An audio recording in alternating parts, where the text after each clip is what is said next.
스포츠 1타 강사 이영 해설위원과 함께 머니볼.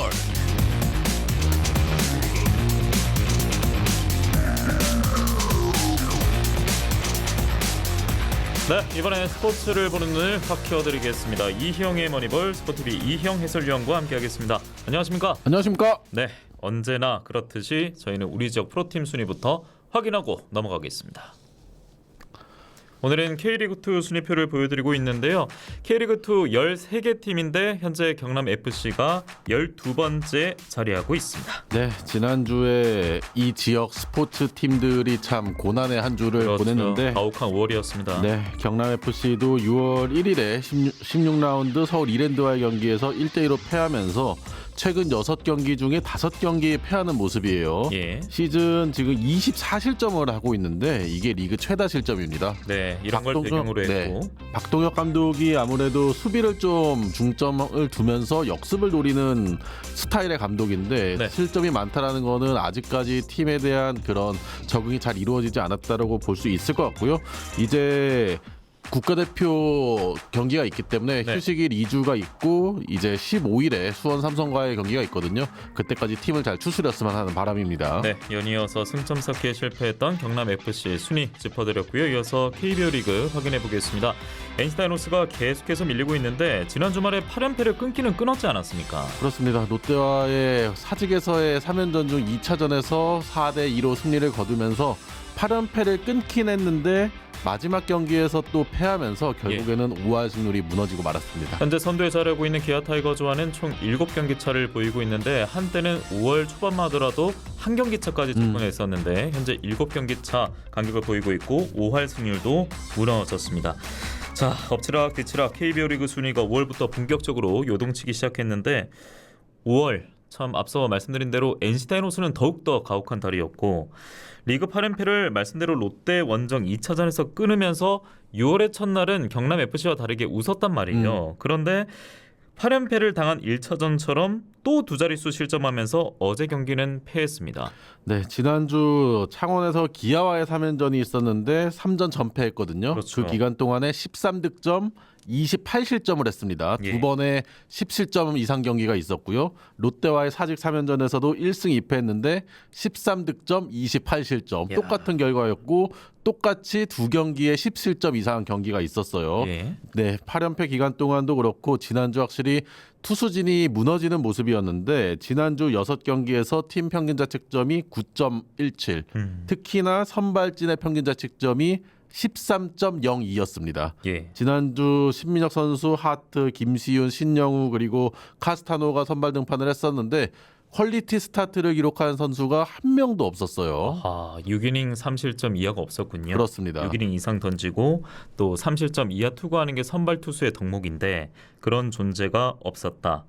그러면서 5할 승률이 붕괴가 됐고 시즌 중반에 이제 팀 성적에 따라서 그러니까 지금 NC처럼 위기를 맞게 되면은 선수단 사이에 수요 공급이 생길 것이고 접점이 맞게 되면 팀 간의 트레이드가 발생하는데 NC와 키움이 그 논의대에 서지 않았습니까? 그렇습니다. 예. 이제 키움에서 NC가 김희집 선수를 데려왔어요. 예. 예전부터 김희집 선수에게 관심이 꽤 많았던 NC라고 하는데 올 시즌에 지명할 수 있는 드래프트 지명권 1라운드와 3라운드 지명권을 주면서 김희집 선수를 데려왔고요. 예. 아무래도 지금 김주원 선수도 지난 시즌에 비해서 좀 부진한 모습이고 박민우 선수도 지금 나오고는 있지만 어깨 통증이 아직 남아있는 상황이거든요. 예. 이제 내야수 쪽에 공백이 어느 정도 있기 때문에 김희지 선수를 데려왔고 지금 앞서 저희가 선발 투수가 안 좋았다라는 말씀을 그러니까요. 드렸잖아요. 예. 근데 KBO 리그의 특성상 선발 투수와 타선의 거포는 트레이드를 하기가 굉장히 어렵습니다. 요건 자체가 성립하기 힘들군요. 그렇습니다. 예. 왜냐하면은 굉장히 희귀한 자원들이거든요. 이제 모든 팀들이 이제 선발 투수를 키우는데 혈안이 돼 있기 때문에 예. 선발 투수를 영입할 수 없다 보니까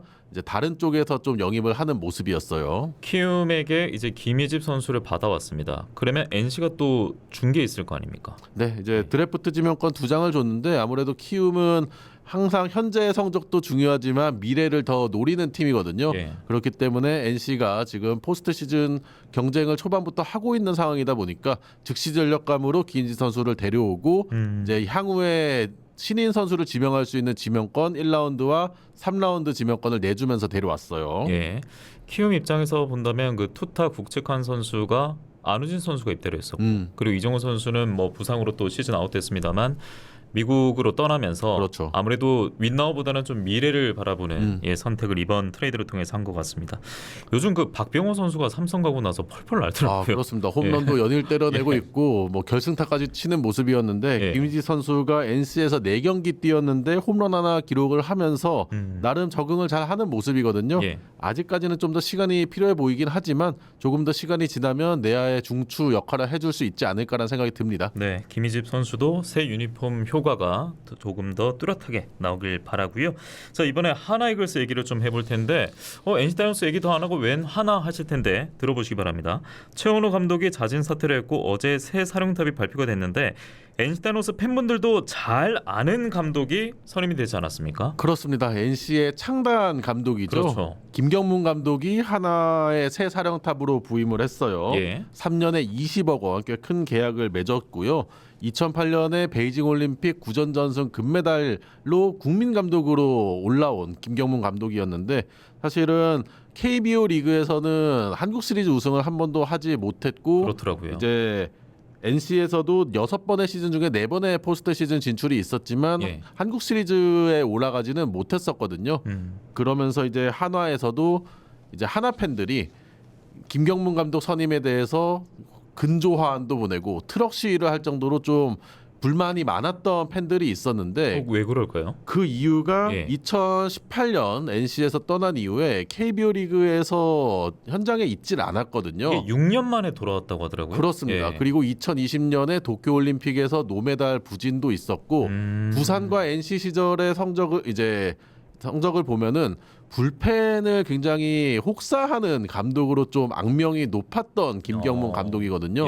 그러면서 최근 트렌드에 맞지 않는 야구를 하는 게 아니냐라는 팬들의 우려가 있었기 때문에 일부 하나 팬들이 좀 이제 걱정을 많이 했었는데 아무래도 김경문 감독이 계속해서 야구를 떠나 있으면서 미국에 가서 메이저리그와 마이너 경기도 계속해서 보면서 야구에 대한 공부를 많이 했다고 하거든요. 그런 면에서도 이제 하나에서는 도움이 될 거라고 생각을 했고 특히나 이제 하나가 올 시즌 안치홍 선수 이제 영입을 했고 류현진 선수도 돌아왔기 때문에 윈나우를 선언한 상황이거든요. 그렇기 때문에 반드시 당장 이겨야 되는 상황에 베테랑 이길 수 있는 감독을 선임을 했다라고 할 수 있겠습니다.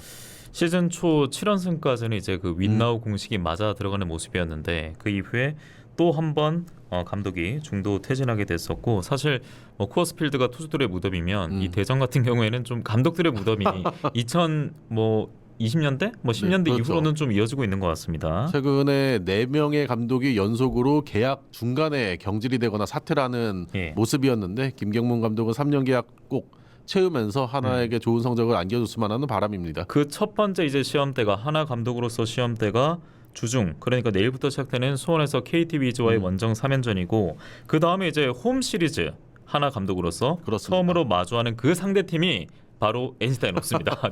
네, 대전에서 주말에 NC와 하나가 맞붙게 되는데 NC가 또 하나 상대로 올 시즌에 3승 1무 1패 좋은 모습 보여주고 있거든요. 김경문 감독의 홈 데뷔전에 NC가 과연 초를 칠지도 좀 궁금하네요. 김경문 감독도 참 부담스럽겠어요. 그렇죠. 네, 아무래도 지금 당장 성적을 올려야 되는 상황에 또 친정팀을 상대한다는 것이 또 부담스러울 수가 있죠. 그리고 이제 NC는 내일부터 두산과 홈에서 3연전 치렀는데 두산도 지금 연패에 빠져있기 때문에 둘 다 분위기 안 좋습니다. 꺾고 나서 올 시즌 상대 전적에서 올 시즌뿐만 아니라 최근 그 시즌을 보더라도 하나 상대로는 강점을 드러냈기 때문에 어수선한 분위기를 확실하게 좀 반전을 해줬으면 좋겠습니다. 자, 대전광역시의 이제 프로야구 팀인 하나 이글스 얘기를 해봤는데 하나뿐만 아니라 K리그 1의 감독도 새롭게 바뀌었습니다. 이 대전에는요. 맞습니다. 대전 하나시티즌 프로축구단이 감독을 교체를 했는데 아무래도 지금 12개 팀 중에 11위에 그치고 있다 보니까 강등 위기죠. 이민성 감독이 나가면서 황선홍 감독을 선임을 했어요. 이게 논란이 되는 이유가 이제 있습니다. 네, 황선홍 감독이 2020년 9월에 이미 대전에서 한번 사퇴를 한 적이 있었거든요. 그러면은 이번에 부임보다는 복귀가 더 잘 어울리겠네요. 그렇습니다. 아무래도 대전 시티즌에서 대전 하나 시티즌 기업 구단으로 바뀌면서 황선홍 감독이 첫 감독이었는데 승격에 실패를 하면서 팀을 떠났었거든요. 예. 그리고 이제 U23 국가대표팀을 맡으면서 항저우 아시안 게임에서 우승을 차지하긴 했지만 최근에 있었던 U23 아시안컵에서 8강 탈락하면서 예. 40년 만에 맞습니다. 올림픽 탈락이라는 아쉬운 성적을 들고 왔잖아요. 사실 이게 참 방송사도 적신호거든요. 네. 예, 어쨌든요. 아, 예. 그렇죠. 예. 그러면서 황선홍 감독이 귀국 후 기자회견에서 잠시 휴식을 갖겠다라는 얘기를 했었는데 예. 바로 현장에 복귀를 했거든요. 그러면서 들려오는 얘기로는 하나은행 본사에서 황선홍 감독을 굉장히 원했다라고 해요. 그래요. 그러면서 황선홍 감독이 결국에는 복귀를 했는데 올 시즌 K리그 시작하기 전에 광주 FC의 이정효 감독이 스타 플레이어 출신 감독들은 아무리 못해도 언제든지 새로운 기회를 잡을 수 있다. 하지만 예. 본인은 아니다. 그렇기 때문에 더욱더 절실하다라는 얘기를 했거든요. 예. 사실은 황선홍 감독도 2002년 월드컵 4강 멤버 아니겠습니까? 그렇죠. 그리고 감독 데뷔해서 포항과 서울에서 K리그 우승을 차지하긴 했지만 그 뒤에는 계속해서 성적이 떨어지면서 최근에 감독으로서의 역량이 많이 의문부호가 붙고 있거든요. 예. 그런 상황에서 이렇게 빠르게 지도자의 길에 다시 복귀하는 게 맞냐라는 팬들의 우려 섞인 목소리가 나오고 있습니다. 이렇게 참 혼란스럽고 힘들 때 2002 그 한일 월드컵의 기적을 우리가 좀 긍정적으로 많이 떠올려야 되는데 요즘은 그 이미지가 바뀌어가는 것 같아서 이게 참 축구팬 입장에서는 참 안타까운 상황입니다. 맞습니다. 자, 시간이 얼마 남지 않았는데요. 오랜만에 이제 지역과 국내를 넘어서 해외로 가보면 LA 다저스 유니폼을 입고 미국 무대에 도전을 알렸던 장현석 선수. 예, 마산 용마고 출신으로 그때 이제 저희 뉴스파터 스튜디오에 모셨는데 그렇죠. 지금 LA 다저스 산하 루키팀에서 조금씩 존재감을 드러내고 있는 모양입니다. 네, 지난해 8월에 다저스와 $90만 계약을 맺었고요. 일단 계약 이후에는 국내에서 다저스가 준 프로그램을 소화를 하다가 예. 작년 말에 DSL LA 다저스 메가라는 팀으로 적을 옮겼어요. 그리고 올해 5월 5일부터 다저스 루키 레벨 마이너 팀이죠. 애리조나 컴플렉스 리그에서 이제 등판을 하기 시작을 했는데 현재 시즌 4경기에서 3선발을 나섰고 6과 3분의 2이닝 동안 3실점, 평균 자책점은 5.40을 기록하고 있는데 6과 3분의 2이닝 동안 무려 11개의 탈삼진을 잡아내고 있거든요. 야, 이게 9이닝 당하면 엄청난데요. 9이닝당으로 따지면 거의 15개에 가까운 탈삼진을 뽑아내고 있는데 예. 그만큼 메이저리그 현지에서도 장현석 선수의 9위를 주목을 하고 있습니다. 현지 언론에서 좀 다룬 칭찬글로 좀 소개 좀 해주시죠. 네, 저스트 베이스볼이라는 언론 매체에서 다뤘는데 메이저리그 파이프라인이라는 사이트가 있어요. 이게 메이저리그닷컴에서 운영하는 유망주 평가 사이트거든요. 예. 거기서 장현석 선수가 다저스 팀 내 30위 이내 유망주로 선정이 됐고요. 그럼 16위에 이름을 올렸습니다. 190이 넘는 신장에 190kg가 넘는 이제 체중으로 건장한 체격을 가지고 있고 93마일에서 95마일 우리 킬로미터로 따지면은 150 한 2, 3 정도가 나온다고 보시면 될 것 같아요. 예. 그리고 최고 구속은 158 정도 나온다고 하는데 이제 체격 조건이 워낙 좋기 때문에 나이를 먹으면서 구속은 더 빨라질 수도 있다라는 예. 이제 평가를 하고 있고요. 그리고 준수한 회전율을 가진 슬라이더, 커브, 브레이킹 볼이 아주 강점이고 체인지업이 아직까지는 발전이 필요하지만 점점 좋아질 것이다라고 평가를 하면서 메이저리그에서도 준수한 3, 4선발급 투수로 지금 평가를 하고 있어요. 네, 뭐 9위만큼은 강력함을 인정받고 있는 것 같고 물론 뭐 다 잘 던집니다만 사실 뭐 커브랑 그리고 빠른 건 포함해서 투피치가 좀 강조가 많이 됐었는데 이제 좀 다양하게 발전을 해 나가고 있는 것 같습니다. 그렇습니다. 일단은 브레이킹 볼이 워낙 좋은 선수기 때문에 체인지업만 발전한다면 메이저리그에서도 준수한 선발로 기대가 되고요. 지금 MLB 파이프라인에서는 2027년에 예. 메이저리그에 콜업이 될 거라고 예상을 하고 있습니다. 야, 뉴스파도 한 시즌 5까지 해야겠네요. 한번 응원하면서 기다려보도록 하겠고요. 자, 해외 축구 소식도 보겠습니다. 별들의 전쟁이 지난 주말에 펼쳐졌는데 도르트문트와 그리고 레알 마드리드의 맞대결 빅 이어의 주인공은 어디였습니까? 네, 레알 마드리드가 2대0으로 승리를 거두면서 역대 15번째 우승을 차지를 했습니다. 예. 역대 15번째 우승은 역대 최다 우승이자 지금 두 번째로 많이 우승한 팀이 AC 밀란 7번이거든요. 차이가 많이 났네요. 차이가 엄청 많이 나죠. 지금 카를로 안첼로티 감독은 이번 우승을 통해서 챔피언스 리그 선수 시절 2번, 감독 시절 5번으로 7번의 우승을 차지했고 지금 현역 선수 가운데 토니 크로스, 다니엘 카르바할, 루카 모드리치 나초 페르난데스는 레알 마드리드에서만 6번의 우승을 차지하면서 역대 최다 타이 우승을 만들어냈습니다. 네, 여기다가 모드리치가 1년 계약 연장했고 여기다가 또 음바페가 오는 게 거의 기정사실이기 때문에 레알 마드리드가 앞으로 또 얼마나 그 강팀에서 군림을 해 나갈지 기대를 해보겠습니다. 자, 이제 1분 남았는데요. 이쯤에서 준비한 순서가 있습니다. 점괘가 갈수록 흔들려서 태산이고 걱정입니다만 계속 묻게 되는 시간입니다. 희영 동자에게 묻겠습니다. 자, 우리 시각으로 오는 6일 밤 9시입니다. 현충일 밤에 2026 북중미 월드컵 아시아 2차 예선 싱가포르 원정길에 나서는 대한민국 팀.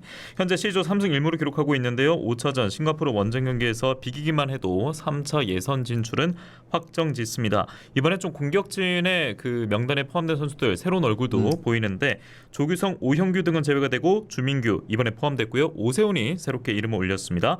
현충일 밤 김도훈 임시감독 체제 속의 첫 번째 골 그리고 이 경기의 선제골의 주인공은 누가 될 걸로 예상하십니까? 네, 최근에 워낙 많이 틀려서 2펠레가 되고 있는데 그렇죠. 이미 뭐 됐어요. 네, 예. 너무 많이 틀려서 좀 안전하게 가겠습니다 이번에. 네, 네. 아무래도 김도훈 감독도 반드시 이겨야 하는 경기 2경기이기 때문에 주전 선수들을 많이 내보낼 것으로 보이거든요. 손흥민 선수가 골 넣는 거로 던져보겠습니다. 손흥민 선수가 뭐 최근에 그 국가대표팀에 있어서는 득점력이 또 상당히 더 좋아지고 있기 때문에 맞습니다. 좀 안전하게 선택을 하셨군요. 손흥민 선수 부디 예. 예, 화이팅을 하도록 하겠습니다. 자, 이렇게 오늘 국내 스포츠 소식 꼼꼼하게 짚어봤습니다. 이영 해설위원과 함께했습니다. 고맙습니다. 감사합니다.